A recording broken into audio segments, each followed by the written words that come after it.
नमस्कार, आपके साथ मैं हूं समीर अब्बास। अमेरिका इजराइल के खौफनाक हमले में अपनी जान देने वाले ईरान के सर्वोच्च लीडर आयतुल्लाह अली खामनेई के अंतिम संस्कार की रस्में करीब 4 महीने बाद बीते 4 जुलाई से शुरू हो चुकी हैं। ईरान के पवित्र शहर मशहद में उन्हें इमाम रजा की दरगाह में 9 जुलाई को सुपुर्द खाक कर दिया जाएगा। पूरा ईरान अपने चहेते सुप्रीम लीडर के जाने पर इस तरह मातम मना रहा है मानो उनके घर का कोई अपना बुजुर्ग, कोई सरपरस्त उन्हें छोड़कर दुनिया से रुखसत हो गया हो। जी हां, ईरान से आ रही मातम की ये तस्वीरें बता रही हैं कि ईरान की आवाम के दिलों में उनका मकाम क्या था। लोग अपने नेता को किस कदर चाहते थे, उन्हें कितना प्यार करते थे। ट्रंप भी ये तस्वीरें देखकर हैरान है।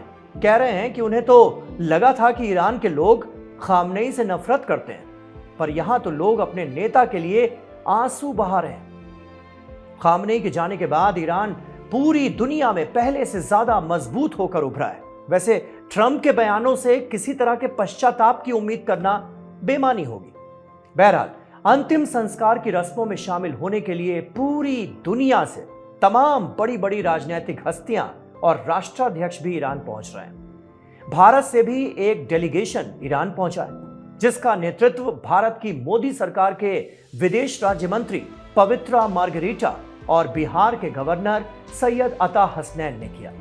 कांग्रेस नेता सलमान खुर्शीद, जम्मू कश्मीर की पूर्व सीएम महबूबा मुफ्ती भी इस दल में शामिल है। भारत के सरकारी प्रतिनिधियों और राजनेताओं के अलावा धर्मगुरुओं का एक डेलीगेशन भी ईरान पहुंचा है।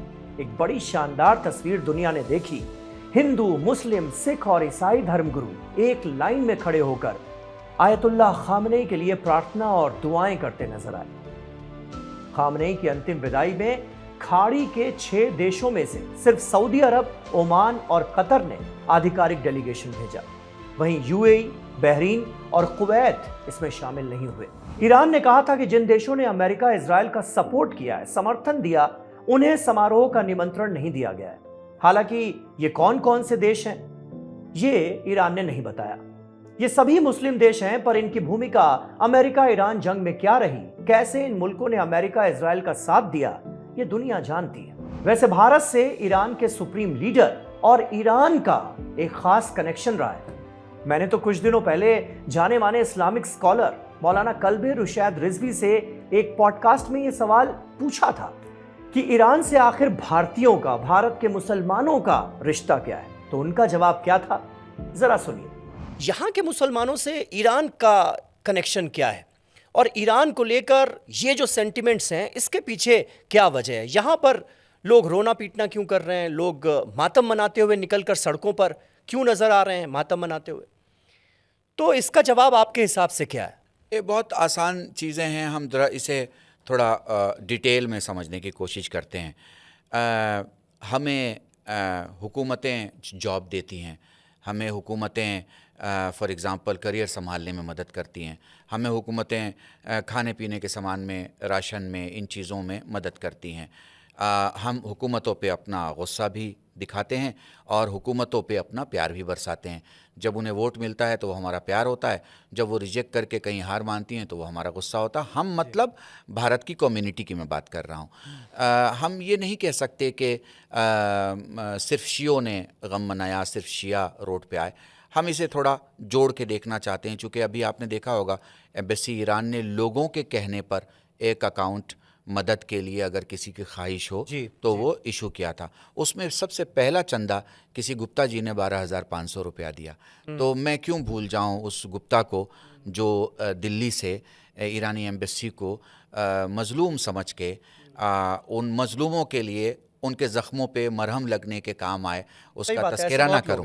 ऐसे ढेर सारे लोग हैं। सुना आपने, यही वजह है कि आज मुहर्रम के इस गम के माहौल में होने वाली तमाम मजलिसों में भी ईरान के लोगों की बहादुरी, देश के लिए उनके जज्बे, ईरान के सुप्रीम लीडर रहे खामनेई की शहादत और उनके कुशल नेतृत्व को भी लोग याद कर रहे हैं और उन्हें सलाम कर रहे हैं, उनके लिए आंसू बहा रहे हैं। लेकिन इस बीच सबके जहन में एक बार फिर नाम है इमाम रजा अलैहिस्सलाम का, क्योंकि आयतुल्लाह खामनेई को इमाम रजा की दरगाह के पास ही दफनाया जा रहा है, क्योंकि यह दुनिया भर में शिया मुसलमानों का सबसे पवित्र और सम्मानित स्थल है। पर क्यों? क्या है ईरान से इमाम रजा का कनेक्शन? कौन थे इमाम रजा और क्या है पूरी दुनिया के मुसलमानों से उनका कनेक्शन? आइए ये भी आपको बता देते हैं। इमाम अली इब्ने मोहम्मद अल रजा 8वें शिया मुसलमानों के इमाम थे। शिया मुसलमानों के 8वें इमाम, जिन्हें इमाम रजा अलैहिस्सलाम के नाम से जाना जाता है। उनका जन्म 766 ईस्वी में हुआ था। वो पैगंबर मोहम्मद के वंश से ताल्लुक रखते थे। उनकी मां जनाब नजमा खातून थी। इमाम रजा को उनके धार्मिक ज्ञान, उनकी सादगी और लोगों के साथ उनकी सहनशीलता के लिए जाना जाता है। वो अपने समय के बहुत बड़े वक्ता और धार्मिक उस्ताद थे, विद्वान, शानदार ओरेटर। इसीलिए भी उन्हें लोगों ने ज्ञान और न्याय के प्रतीक के रूप में देखा। इमाम रजा का धार्मिक महत्व शिया मुसलमानों के लिए बहुत बड़ा है। उन्हें चारतिया यानी इमामों की श्रृंखला में एक खास मकाम प्राप्त है। उन्होंने इस्लामी शिक्षाओं की व्याख्या की। उन्होंने न्याय, सदाचार और ईमान के मार्गदर्शन पर जोर दिया। उनके उपदेशों और विचारों ने बाद के शियावी विचारकों और विद्वानों को प्रेरित किया। सुन्नी और शिया परंपराओं में भी उनकी शख्सियत का असर दिखाई देता है।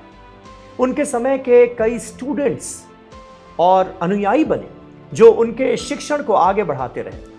खलीफा मामून अब्बासी ने उन्हें राजनीतिक कारणों और बढ़ते प्रभाव से बचने के लिए अंगूर में जहर मिलाकर दिया था। जहर खाने के बाद 3 दिन तक भयंकर बीमारी के बाद उनकी मृत्यु हो गई।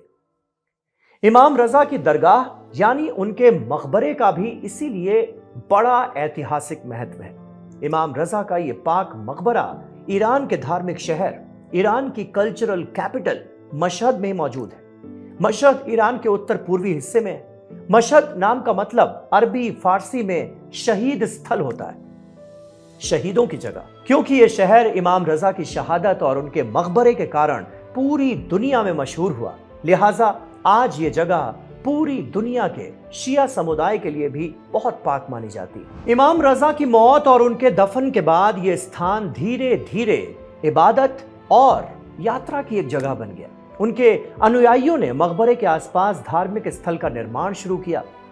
शुरुआती दौर में मकबरे का ढांचा काफी सिंपल सा था, बहुत साधारण। बाद में कई शासकों और कलाकारों ने इस जगह को विस्तार दिया। इस्लामी स्थापत्य कला और फारसी कला का प्रभाव यहाँ साफ साफ देखा जा सकता है। इमाम रजा की दरगाह में बड़े बड़े आंगन, स्वर्ण मंडप, सुंदर गुंबद और अलंकृत मीनारें हैं। अंदरूनी हिस्सों में जालीदार नक्काशी, मीनाकारी, कूटनीति के रंग और क्यूबिक ढांचों का मेल मिलता है।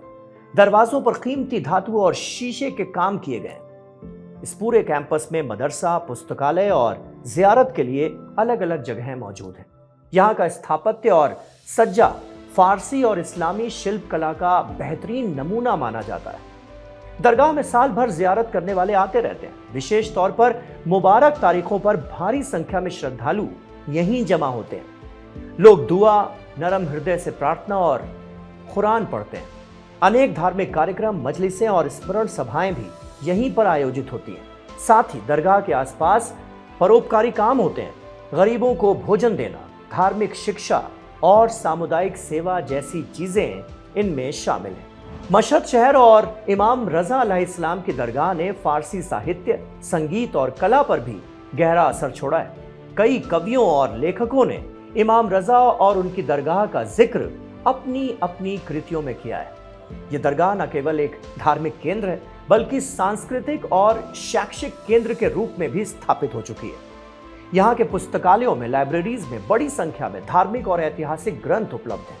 विद्वान छात्र यहाँ पर अध्ययन के लिए आते हैं। आपको ये सारी इंफॉर्मेशन कैसी लगी हमें कमेंट बॉक्स में जरूर बताइएगा, और आगे आप TV9 डिजिटल के वीडियोस में क्या देखना चाहते हैं इस पर भी अपनी राय जरूर दीजिए।